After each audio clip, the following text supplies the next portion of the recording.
zaidi ya wakazi 3,700 wa vijiji vitatu vya kata ya Nyimbili wilayani Mbozi mkoani Mbeya wameanza kunufaika na mradi mkubwa wa maji safi na salama ambao umetekelezwa na shirika la Mama na Watoto Foundation lenye makao makuu yake nchini Uswisi kwa zaidi ya shilingi milioni 500.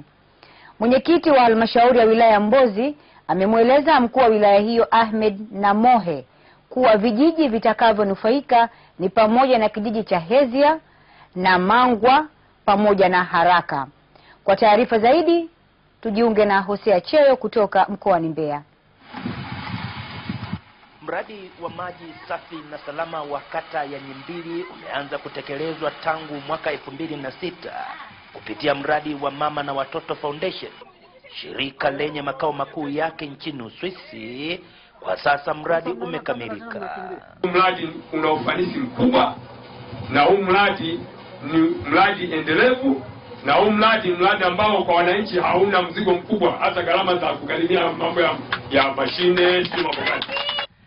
Meneja wa mradi huu wa maji Marcus Fanet amesema wameamua kusaidia wananchi wa vijiji vitatu vya kata ya Nyimbili baada ya kubaini kuwa wananchi hawa wamekuwa katika adha ya muda mrefu ya kusaka maji. Ndio maji ipo, lakini maji tu ni lazima kupima kwanza ni maji safi, na tumepima na kweli maji ni safi.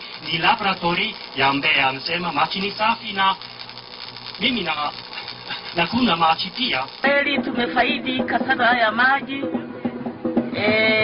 Kwa kweli tulikuwa tunasumbuka sana, tulikuwa tunakunywa maji ya visimani ambayo yakiwa na wadudu mbalimbali ambayo tulikuwa tunateseka sana. Siku za nyuma tulikuwa na shida, tulikuwa tunaenda tunachota maji huko chini, tulikuwa tunahangaika sana. Sasa hizi tumepata maji hapa Upendo, hatuhangaiki. Halmashauri ya wilaya ya Mbozi iko katika hatua ya kuhakikisha kuwa wananchi waishio vijijini wanakuwa na huduma za maji za uhakika, na kuwahimiza wananchi wa vijiji hivyo vitatu wanatunza vyanzo vya maji. Ili mradi huu uendelee kama ambavyo wenzetu wametusaidia kazi hii, lazima tulinde vyanzo vya maji, hususan chanzo ambacho kinatupatia haya maji. Bila kulinda chanzo hiki itakuwa kazi bure. Wamejenga miundombinu mizuri, tena mizuri kweli kweli, lakini tusipokubali kulinda chanzo cha maji, maji yasikosekana, maji hapa tunaweza kuyapata tena.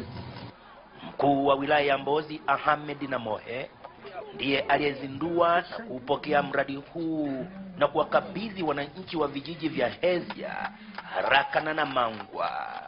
Pia nitoe shukrani zangu za dhati kabisa kwa shirika la Mama na Watoto kwa kutambua na kuona umuhimu wa kuja kusaidia.